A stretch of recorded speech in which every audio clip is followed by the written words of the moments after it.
So welcome everyone. Thanks so much for being here. So do we need to keep them far away? Are they going to feed back to each other? Okay, great. So the first thing I wanted to do actually is start with a personal experience, Natalie, that maybe you've had working in schools. This panel is called Where It All Begins, and the idea is to sort of understand the impact that music can have on the mental health of children. And you work directly with the schools. So can you tell us about a moment, a memorable time, perhaps, where you saw something shift in a child in the course of the work that you do? Can you tell us about that? Absolutely. Yeah, just flip it up. Absolutely. I work with littles through adolescence, 3 through 22, and the opportunities that I see, having the opportunity to work with them from elementary sometimes all the way through high school makes it very interesting to see the progress as well as how certain things affect them in a particular instance. And definitely with the virtual schooling, that had a huge impact on a lot of our students. And because of that, we worked a lot on our social emotional regulation and also being able to understand how to express things appropriately and things of that nature. We had several adolescents in particular that were struggling with anxiety and depression and trying to find instances and interventions that would help them to be able to express and communicate to their parents even what was happening, because that was often a difficulty, not being able to tell mom or dad or grandma or auntie that they're having a problem or that they're struggling was very hard. So we definitely worked on providing opportunities for that to happen. And this one student that I worked with, a young lady, had struggles with suicidal thoughts. And it became really evident that we had to intervene in some way. So looking for research even that shared information on isolation and grief and loss tied into suicidal thoughts and tendencies became really important, so we could structure some of our interventions around that to help support her. And through the time that we worked with her, it was about, honestly, a very short period because she ended up being admitted for some additional help. But it was about 4 months that we really did see her open up to her family, even in that school setting and outside of it, to be able to tell them that she needed additional help. So that was very exciting. She has completed a program now, and she's being reintegrated back into the schools, and it's very exciting. I mean, I think that really speaks to the power of the way that music can not only help a person communicate their emotions, but also get in touch with them. I know so many people feel numb at the end of this multi-year pandemic and with everything going on. And I think there are probably a lot of instances in which a person discovers their feelings, almost taken aback through the power of music. I wonder if that's something that maybe Deanna or Kimberly you've noticed in your work, or... Well, I can actually, yes. There we go. Gotta flip it up, maybe. Yeah. Gotta flip it up. Okay, yes. I can speak to that. So my primary research line is inspired by some clinical work at a facility called the Namaqua Center. And this was in the mid-2000s. This was in Loveland, Colorado. It's a residential treatment center for children aged 3 to 12 who had a history of what we now call complex trauma. So this is severe, pervasive, often multiple types of traumatic experiences, often from a primary caregiver, that has really detrimental impacts on their overall, not just mental health, but their ability to trust, form relationships, learn in school, and just be successful in life, period. Now, I am not a psychotherapist. I don't have that in my training. I'm not a counselor. And so my role was not to help them process their trauma. My role instead was to help them learn and practice social skills and to help them with to get in touch with their emotions, to learn what emotions are and how to express them in a healthy way, and also to help support kind of their learning, their pre-academic skills, academic skills, etc. But something interesting that we noticed, and then we being the other counselors and myself, was that even though I wasn't there to process their trauma, there was something about being involved in the musical experiences and in connecting. These were group music therapy sessions, so in connecting and engaging through music with other people that almost seemed to, children with a history of complex trauma, they have a hypersensitive stress system, right? So they're tend to be very reactive, sometimes volatile, and quick to get to that dysregulated state. But there was something about being involved in the music that almost seemed to calm down their stress response, so much so that it was not uncommon for them to just start talking about their trauma or start sharing their trauma. The first time this happened was with a young girl, client A. She was 8, and she had never talked about, she had a history of pretty severe sexual trauma, and never talked about it with the counselors, but one day just started talking about it with me. And I ended up, I just sat and listened. We ended up meeting in an individual space, and I spent a good hour with her just listening to her talk. And then I followed the appropriate policies to report it to the counselors and things like that. But the almost running joke at the time was that the counselors always knew when I was there, because a lot more children started talking about their trauma, right? And so there were a lot more I filled out a lot more incident reports than almost anybody else at that facility. So there was something about the connection in music that helped them feel safe, helped calm their stress response system, so that they could start processing and start being in touch with themselves and their feelings and their emotions. So that's a lot of the work I do now is how can we use music to help support this in an intentional way. So Deanna, that brings up this issue, I think, that often a lot of people who engage in emotional ways with students and minors come up with, which is that we're not psychotherapists, and there is this challenge of when you bring this up, there is a responsibility that you carry to make sure you don't re-traumatize the individual. So I wonder if you could just tell us a little bit, especially for those of us in the room who are not as familiar with the difference between music therapy and other types of music-based interventions, where that line is and how you navigate it. Okay. So that's a little tricky, right? Because so much of what we do looks fun, looks engaging, looks easy. We're singing songs and we're playing instruments, and that's really fantastic. Except it comes back to really understanding the science behind that artistic experience. And so moving even beyond what we would easily phrase as evidence-based practice, right? What's the research say about a particular intervention? But moving beyond that into some of the basic science and really helping people understand that when we're looking at an intervention, we're using the basic science to design and facilitate that intervention. So for example, right now I'm working on a project with neonatal opioid withdrawal. So these are babies that have been exposed to opioids and are showing extreme stress responses. So using knowledge and basic science about the central nervous system processing and the stress response, but then also kind of thinking about then how does that translate into music? And thinking and using aspects of the basic science and applying it to the features of music elements. So what do I do with timbre? What do I do with tempo? What do I do with dynamics? And where that kind of has led us in this particular intervention is usually when I'm working with a young infant, I'm looking at sensory organization and bringing in more calming types of music. But with these babies, we need something that is going to activate that parasympathetic nervous system and interrupt the withdrawal symptoms. And so what we've landed on is scat and swing. And it's this really improvisatory, very rhythmic, and we're in the middle of doing some clinical case studies right now to map this intervention, and it's like magic. You're like, whoa, this is working. And but it's also that we have some science behind to explain why we're using scat and swing.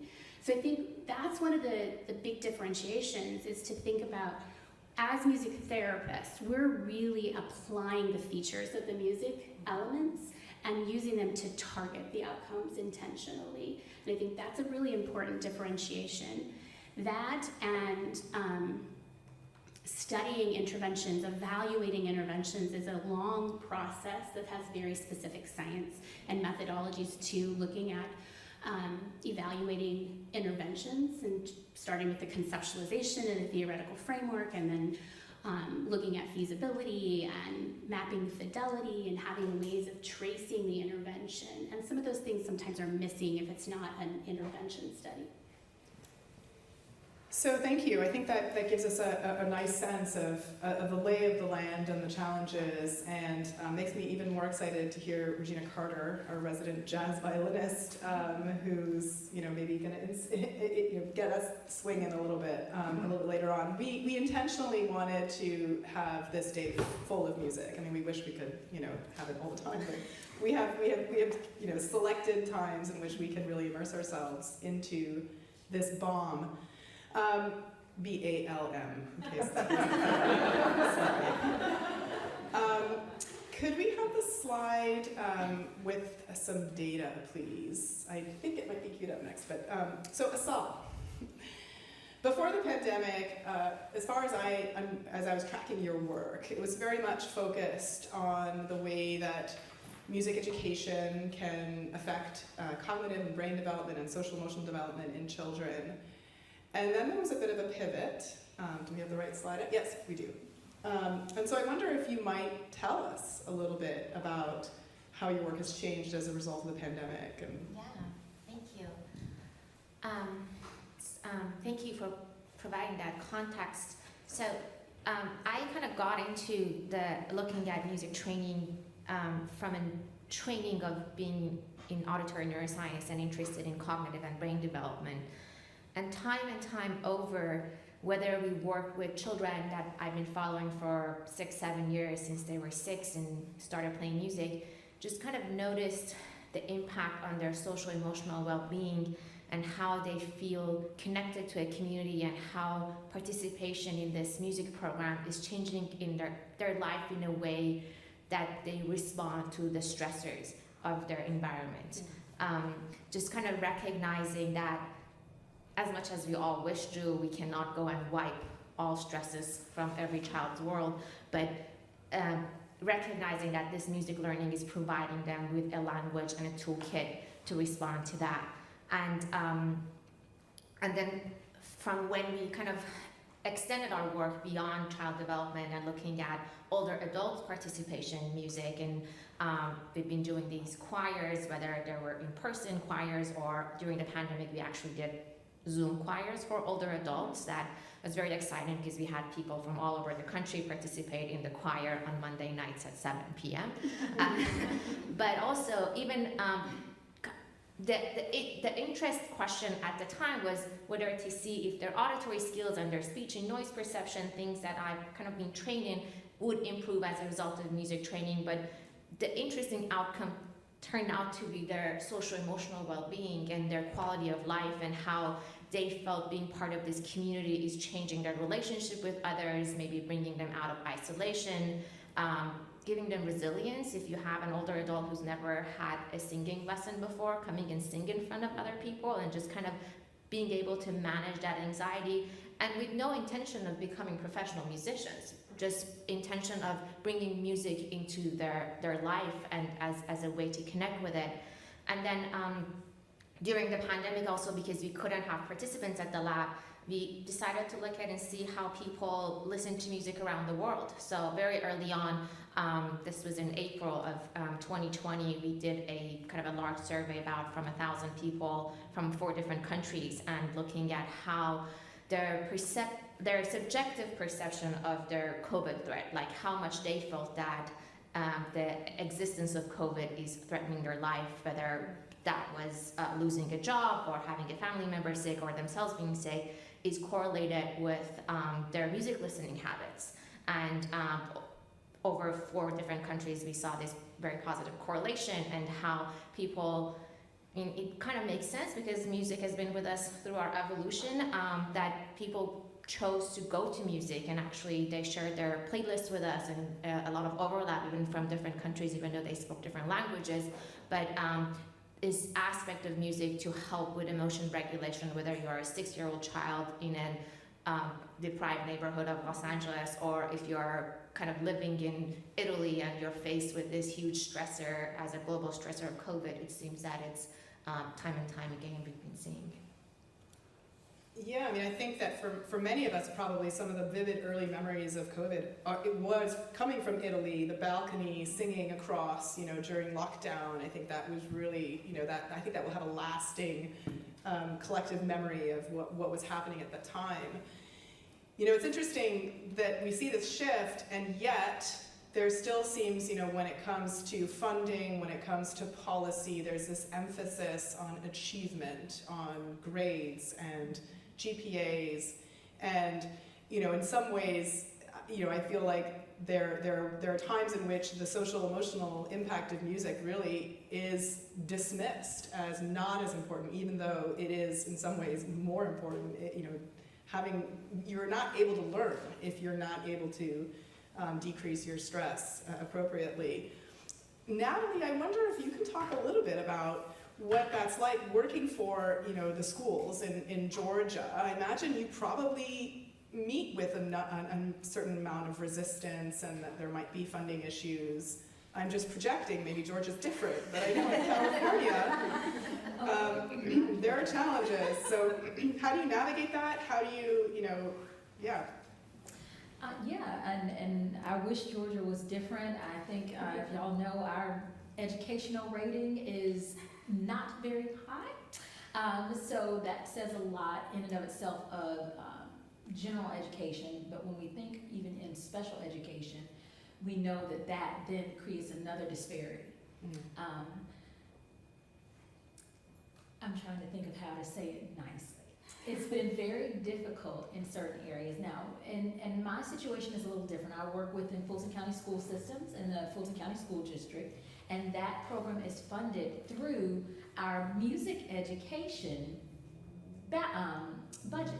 So we are hired in as music therapists, and we are budgeted in that from the county through music education. On the other side of it, I also own a private practice, and within that private practice, we still see a lot of school-age population, and we get a lot of families that have family support funding through the state, which is a different beast, and it's often funded through the Department of Developmental and Behavioral Health.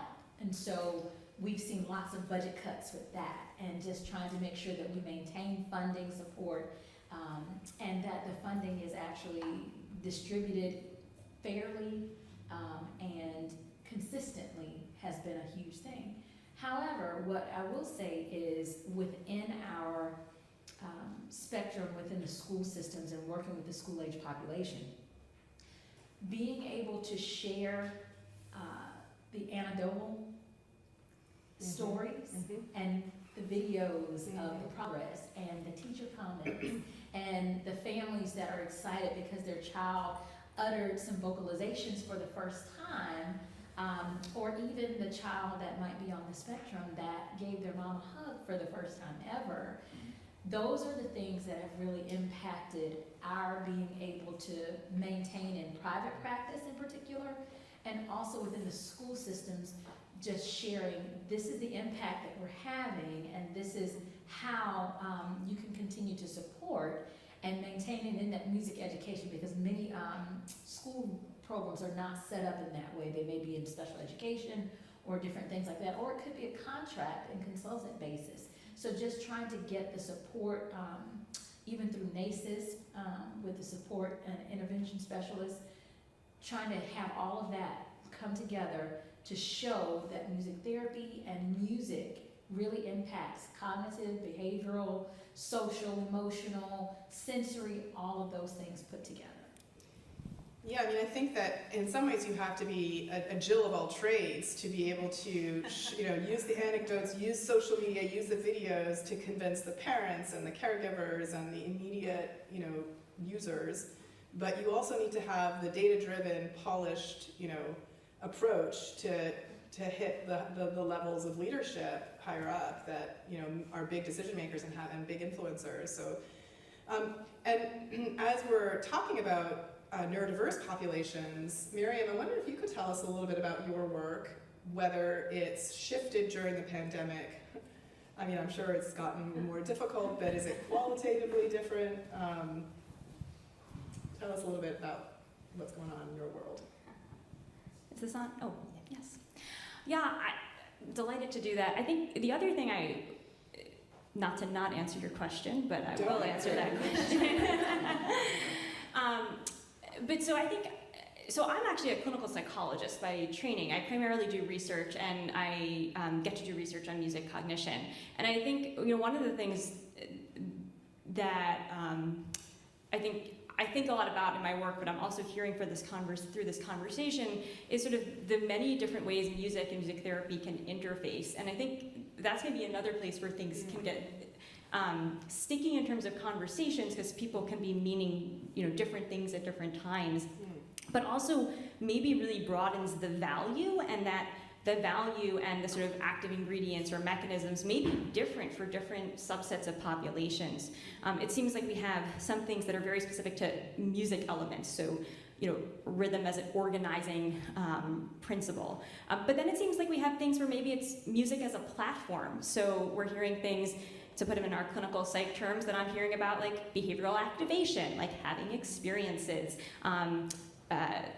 doing things with other people. We know these things are just good, broad psychological principles. And so sometimes it might be music's a really good conduit, and then it could also be that there can be elements of music or the musical experience that add on top of that. And so I maybe just wanted to bring that to our foresight. And now I've talked for a long time, so I'm happy to go back and answer your question, but I also don't want to monopolize the time. No, I mean, I'd love to hear what you have to say, but I just want to jump in and say that's something at the Sound Health Network that we have found to be challenging, is the language. There are so many different ways, not only that we, within our siloed academic areas disagree on or use terms differently, but also when you're interfacing with the general public. I mean, there's only so many times that you can, work to inform them on the language before it feels like you are shutting them away or turning them off in that way. And so anyway, I think that that's something that our field, our collective fields, are really grappling with. And I just want to speak mirror to what you said. Totally agree. In terms of, and that's part of what makes it so beautifully complex too. And also there's so much potential to it, in that sometimes based on we live in this world of what are some of the meaningful, generally non-musical areas that we want to strengthen or improve or increase through music, and sometimes it's through the music itself, right? And it's through the, Deanna was talking about, is it the rhythm, is it the tempo, is it the style, is it the harmony, is it the shifts in the harmony? So sometimes it is the actual structural elements of the music itself that's doing the work. And sometimes it's more about the experience. Are you moving to music? Are you singing? Are you improvising together? So just saying, kind of on the clinician's end here, I totally agree, and that's what makes it challenging and interesting, and again, a lot of potential there as well. Can I add something to that? Because I think what you're talking about is systems language. And so we've got these different pockets of systems, and now what we're trying to do is create a language together. And so I really, what I love about this is that, we all have to have the language available, so that I'm just thinking about, like, when I walk into the NICU, I have to talk one way to the neonatologist, and then I have to shift that when I talk to the nursing staff, and then I have to shift that when I'm talking to the parent, and then when I'm working with the baby, that's a completely different language.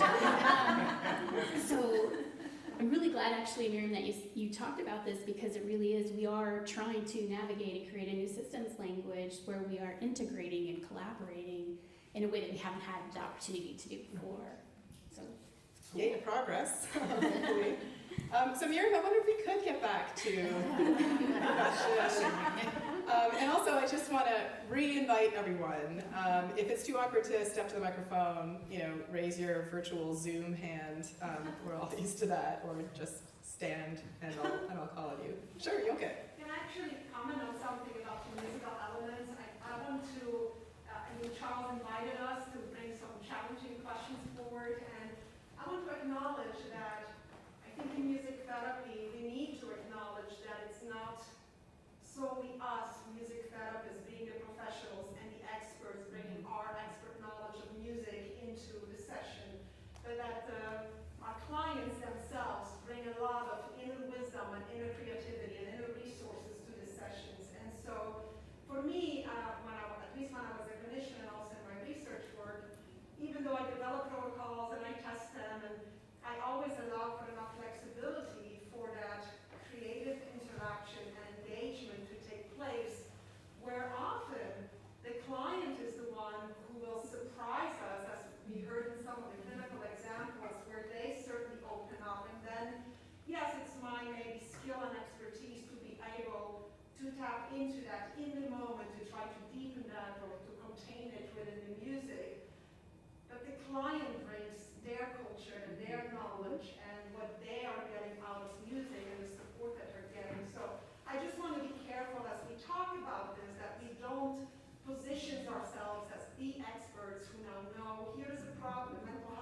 Yeah, I mean, one of the things I've learned from Charles over the years is that music doesn't exist outside of the brain, and so you know that is created by the brain that is the listener, and so of course that is a very active part of what we're talking about.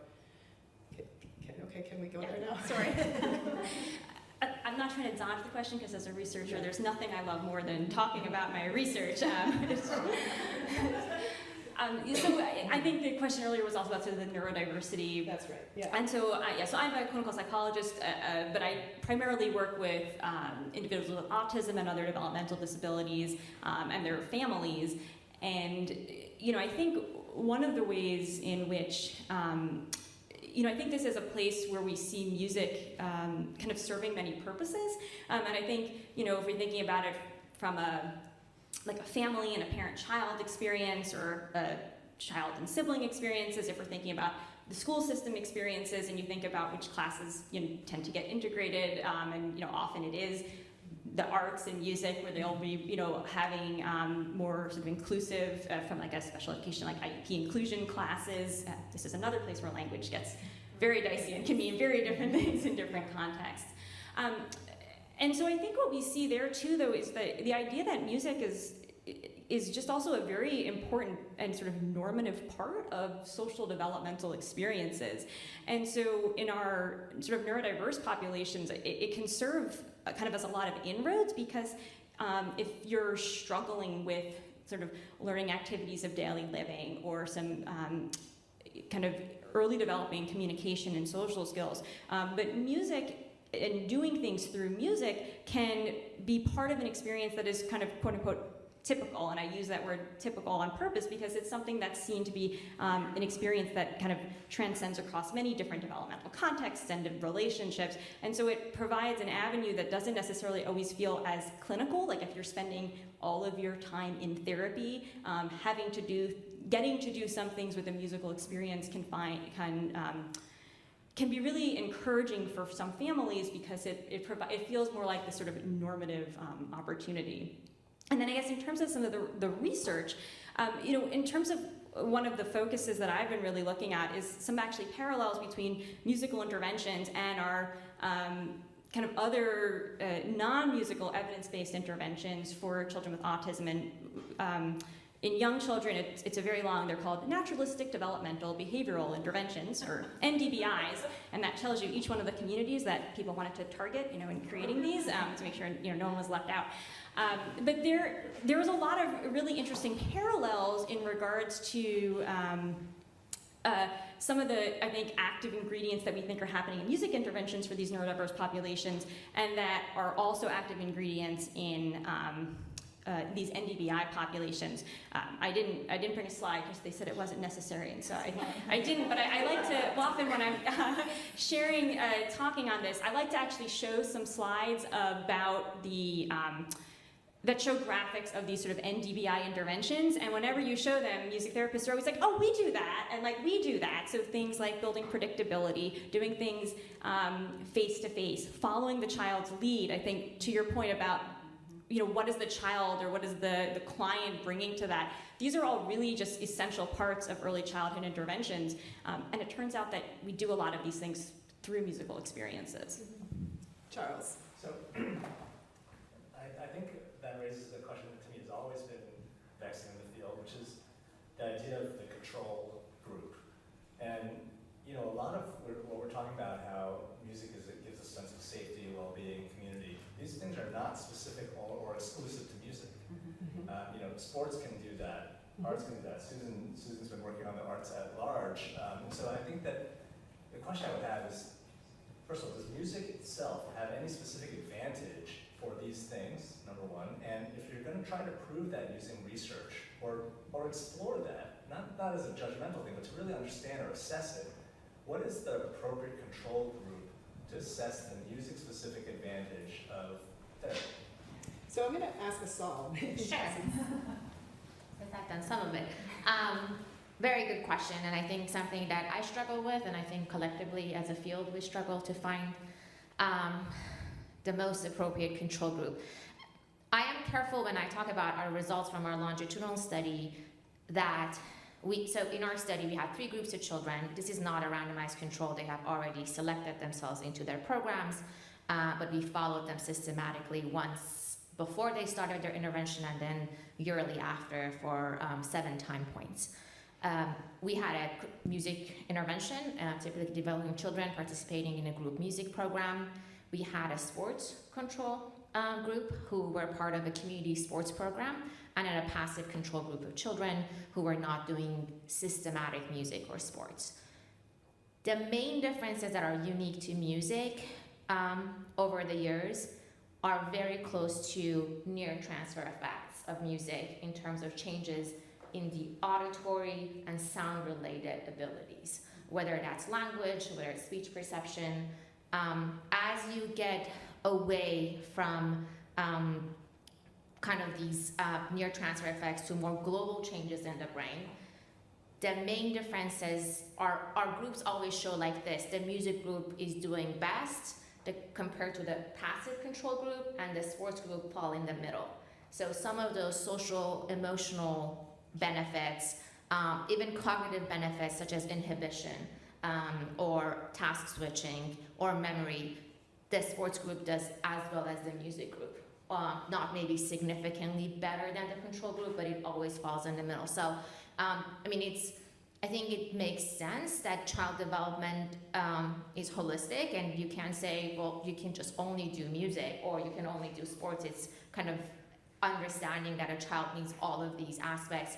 But I think as a field, I agree with you that we should be careful to just not isolating that some of these social benefits are just related to music, but maybe that music intervention, and some of other panelists can speak better to this, that maybe music intervention is more effective for some children depending on their individual profiles to get to them in terms of like changing their behavioral, like social behavior or emotion regulation, that a sports intervention could not be. But yeah, some of it is just really being part of a program that is engaging, that's fun, that's rewarding, and yeah, I think that's. I think this is where some of my fascination with the features of the music elements comes into play, because I want to understand how and why music can make a difference. And so one of the things that I've been playing around with is, okay, if I define these features of music in a specific way, then can I look at it, here's kind of the intervention aspect of the music. Can I then just, is it different if I'm going in and singing scat and swing to this baby who's having withdrawal symptoms, and then nuancing and changing the music in response to their behaviors? Or can I just go in and sing any old song, and does it really matter if the features and I change and shift and are kind of directed in some ways? So I think that's one way we could start to look at music intervention with an active music control versus another experience, and really digging into more of the science about how are we processing music sounds differently from language sounds, or the same, and kind of pulling it apart more, getting into the micro pieces of it without discounting the individual responses, but also kind of keeping track of how are we changing and tailoring things for the individual responses. Yeah, I think sometimes there's this public perception in particular that music is one thing, as opposed to the Swiss Army knife view, that it has many tools and they are more effective, the right tool for the right job. Bob, did you want to comment? Yeah, I'm just stimulated by you using the Swiss Army knife metaphor. And I have a great idea for a book which is called The Other Thing, because I had a book proposal once, and the agent said, well, you got to focus on the one thing is the most important. And I said, oh, I'm going to write a book called The Other Thing, because it's always, but germane to your point about isolating those specific features of music that we think are important, it makes me wonder how well we understand the universe of things that may be important. Mm-hmm. So I just wonder if there's a methodology to identify both those features that we think we can identify and that we can study scientifically, and also explore the domain of all those things that we're not sure about and begin to wrap our heads around those. Yeah, and hopefully your AIMS app is going to give people a lot of those tools to. Well, that's the problem that I'm trying to, because we can ask all kinds of questions about things like positive, negative affect, or awe, or things that people have identified, but we believe we're probably missing something that's more important. And so that's why, like letting people just freely express what they feel in their voice recordings is one way that we can look at the acoustic features of it, plus the semantics of it, and see if there's something that we've been missing. But I wonder, you all are experts in trying to figure out what music is doing, and I just wonder, how do we grapple with that open space and begin to grab some of what may be really important from that? I don't know that I can fully answer that, but maybe I can give an example. And so, working on, actually with Deanna here, we're collaborating on the development of this music intervention that's designed to promote emotion regulation development in preschoolers, right? And part of the idea with this intervention is that the children basically practice alternating and managing what it feels like to shift between different arousal states, high arousal, low arousal, low arousal, in a way that mirrors how emotion regulation is learned and practiced in infancy.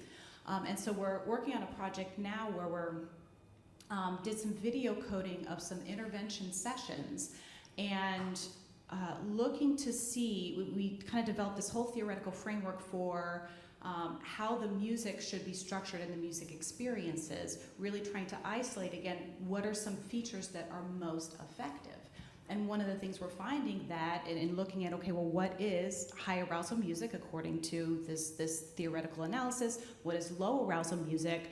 We're noticing that probably one of the more essential features is tempo, right? And there may be others that are important, but that's the one in kind of analyzing how the music was facilitated during these sessions, and then also what seemed to be the most effective into getting the children in those high arousal and low arousal states. That is kind of coming out as one of the more essential elements. Kind of in a follow-up study, we trained an interventionist who was an early career clinician to implement this intervention, and it took her a while to kind of get the tempo where it needed to be to really differentiate between those two different types of music experiences. And so the children, at least in the early parts of that intervention, didn't respond as the intervention is designed to do because that piece wasn't quite there. And so that's not a full, complete answer, but that's one example of how we're trying in a real intervention development process to see, hey, what's this active ingredient? What's one thing in this intervention that might most stand out? I saw Peter's hand first. Yes, wondering if you could speak to the importance of repetition in your work with kids and stuff. I mean, repetition is a essential element of music on many levels, and you get repetition on various time scales and things like that. And so I'm just wondering to what extent, for any of you who practice, if that's an important element that you consider when working with children. Yes, and I'll answer briefly, and then I know it's definitely, so I'll pass it to her. But at least from where I came from clinically and working with the children with complex trauma, repetition in terms of particularly the types of experiences we brought in helped create a sense of safety and security so that in that session space, they felt safe. In fact, there was one time I got bored with the Hello song that I'd been doing for 3 years, and I brought in a different song, and they were very clear about telling me, no, we need to go back to the old one. And so I was like, okay, so they were bringing in their resources and saying, we need this one because this is what helps us feel secure in this space. That's interesting. My mom is a music conductor in a church, and so often every 10 years she's like, we need to change out the hymnal, and it's always so much drama, but then eventually the new favorites become the old favorites. So and yes, repetition, definitely. Again, I work 3 to 22 in the school system, and then 3 to age out, if you ever age out, in private practice. And in all of those things is the safety and security of the repetition, the structure, but also in things when we think about the cognitive skills that we're trying to impart, the repetition of the timing of something or the introduction of it, and consistently being presented the information the same way, and then we can generalize it out. But definitely repetition is important, from the structure or the schedule that you may use to the hello song to the actual intervention itself. I might bring something back if we're working on certain math-related skills or social skill. They may see that for 6 to 8 weeks, and then sometimes I find when I change it, they don't do as well, or that generalization piece hasn't hit yet, so we have to come back to it again and continue to present it in the same way. And I have to remember that while for me, I might be tired of it, or I'm like, oh my gosh, can I hear that song one more time?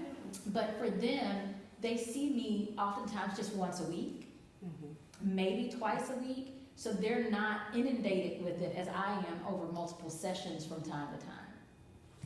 I think also repetition provides that predictability, which is really important. And I don't know if one can, overestimate how much children like repetition and need repetition. And so I think one of the things it affords is it provides this predictability, and then speaking of the musical elements, through so many musical elements, but then it also allows you to begin to change one aspect without changing everything. So there's a security and safety perhaps from the overall structure, but then also on a micro level, and I think like you were mentioning, you're having things happening at multiple time scales, you're having it happening through the rhythm, the tonality, and so the dynamics, the timbre, and so maybe it provides a space to kind of use those predictability and variability or flexibility elements, which are often things that we're, from a clinical perspective, looking to, say, broaden that flexibility. Yeah. And I think we're going to get even more tools down the pipeline to really assess the individual's response to music. And maybe not so much for children yet, but hopefully eventually. But there's this one company that I work with in my lab called Roboto, and they have a machine learning algorithm that takes input from a heart rate variability wearable, which is a nice measure of stress, and a Spotify or music streaming playlist, and you listen to music over 10 hours while you're wearing your wearable, and then the algorithm can predict what aspects of music have an influence on your heart rate variability. So, and what we've been seeing in my lab, just in the small number of studies we do, is very, very variable. Even amongst my undergraduates, for some students, it's the acousticness of the music. For another student, it's the tempo. For another student, it's some other particular rhythm, etc. But I think then if you then have an intervention that hits at each individual's specific recipe, musical recipe, then you can really start to see over the course of like what is, so one of the things we can look at, if you're listening to music, which they all do while studying, can you actually have a curated playlist that is much better at driving down your stress response so that your brain is ready to learn is like one potential application. Yeah. One thing and I've been listening to all of the comments, and I was a chemistry major originally before I went into music therapy. And it's the chemistry of everything. And I think when we talked about the control groups and things like that, we have to get back down to the very minimalistic things. And I think about the students that I work with that are labeled severe or profound. And I have to look for micro gestures and micro expressions. And so we have to pull back, because as chemists and researchers, we're always looking at so many things, but it's those small, tiny little things that are the key. And I think when we start thinking about our music interventions and the musical elements in that same way, it's that one little thing. And I'm an organizational freak, so Marie Kondo with the spark joy thing. Whatever that spark joy is, it's that chemistry for the individual that we're working with, like Yoki said, that we have to find and take that one piece and then make it move more. Well, Dan, as a person who's written about neurochemistry and music, you don't have to answer that question. I was just thinking as well, but I remembered you had a hand, so. I actually didn't have anything to say about neurochemistry, but Can people introduce themselves to the audience? Oh, sure. Sorry. Do you want to introduce, if people don't know? I'm Daniel Levinson. All this talk about searching for the active ingredient in music is, of course, where a lot of us live. That's what we do for a living. Trying to tease out which elements are going to be effective to which patient populations, which listeners, under which circumstances, but I think an equal or perhaps even greater partner in all of this is the musician that's conveying those elements, because in some cases, it ain't the song, it's the singer. That's right, There exactly. are some songs that I can only tolerate in one version, and there's a Beethoven symphony that I can only listen to with one conductor. So Beethoven has put the notes on the page, but the way in which they come alive, filtered through the spirit and the mind and the body of particular musicians, is enormously important. And we see a parallel for this in acting. The whole reason we have auditions, and you can have a room full of equally skilled and expert actors reading the same words that Shakespeare wrote or Quentin Tarantino wrote, and one of those actors is going to nail it. And so I don't know how we figure out what it is in terms of elements or components that performers bring. That seems something we might want to Absolutely, yeah. I mean, I think there's a parallel, right? So in psychotherapy, which it's been interesting because people have been saying, well, I'm not a psychotherapist. I appreciate everyone sort of like, you know, thinking about, yeah, what are our expertise? But, you know, like 50% of if you name your psychotherapy, like 50% of possibilities for improvement have to do with the therapeutic alliance and the therapeutic relationship, right? So it's not the same thing as the musician, but I guess in terms of who's driving that and who's providing that for you, and I think that's something we think about in terms of our challenges, right? Like is an intervention any good if it can only be done by one person? Well, not from a scalability. I mean, great for that person's clients, but not from a scalability perspective. And then are you studying a specific intervention? Or are you studying the amazing, wonderful Deanna and what she can do, right? And those are two very different spaces to be working in. And I think also there's an interactivity, because I know even the same performer sometimes has an off night. And sometimes in the room you can't tell, and sometimes you can. And so, there's all these other elements. Dan? So one of the things we do in clinical psychology training programs is we try to figure out how to impart to students that knowledge that this is what effective therapists do, this is what the ineffective therapists do, and we do this in conservatories. That's right. We try to teach students this is how the great emotional communicators did it. And maybe 1 or 2% of the students come away with the message, but that's enough to keep things going. But even sometimes the masters aren't the best teachers. I mean, I've sat through many master classes that were fun to watch because it's a star, but not that effective in terms of, how it works. Yeah. So to bring it to, so my day-to-day life is I train future music therapists. And so this is a big part of what I think about a lot, and I've been thinking about a lot for the past decade too.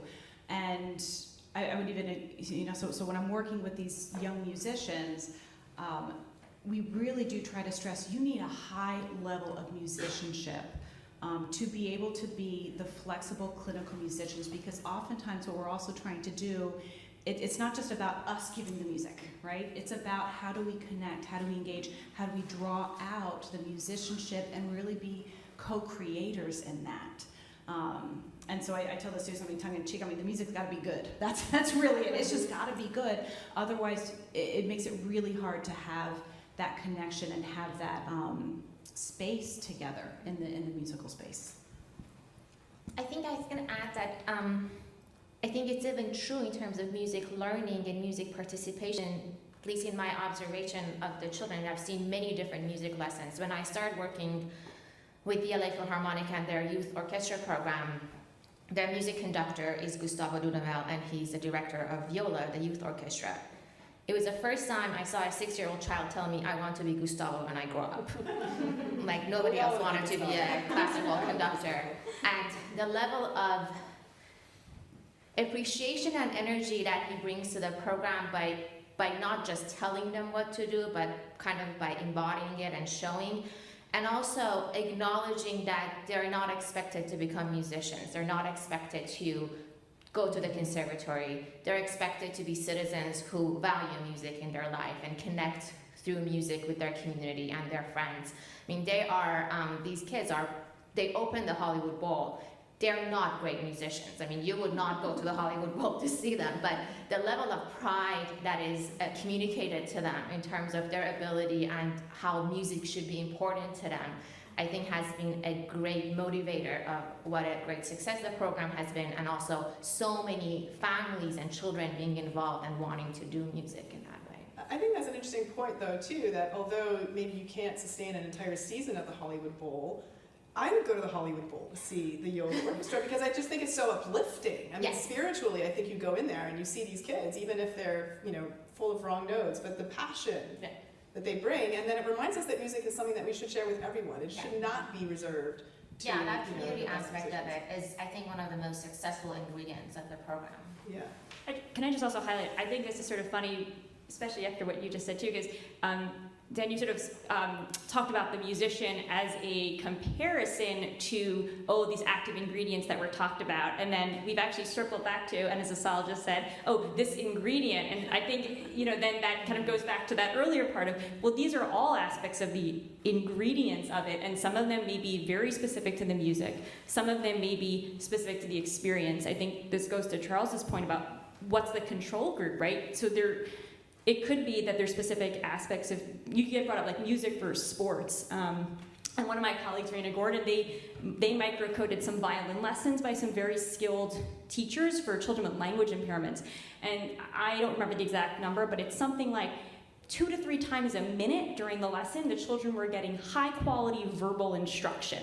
Well, that's gonna be huge. You're getting one-on-one individual instruction for a child with a language, challenge.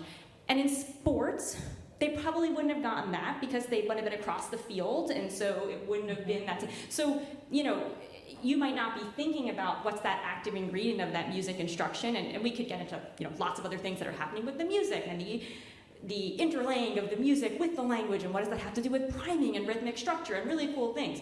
But also on the other hand, they're getting really good language instruction in this music lesson that they're maybe not getting in some other control group. So I think that who's delivering it actually ends up tying in with some of those active ingredients discussions. Well, which is coming up, I think, to the end of the panel, but do you want to? No, I have this vision of right now in another city, there's a physical education conference where the gym teachers are. This sports randomized control trial is so great. Let's use music as a control to show the benefits of playing sports. But music is a value too. Yeah, exactly. I love that. They got all this auditory development. So I think we might have time maybe for one more question or comment, Deanna, if you want to. Oh, I was just going to say, I think one of the things that we could improve on is untangling the therapist effectiveness in music interventions and the music, and where is the effectiveness happening, and what do we need the music therapist to be able to do as a facilitator of the music. And I just think I would love to see us untangling that more, and we're trying, but it's tricky.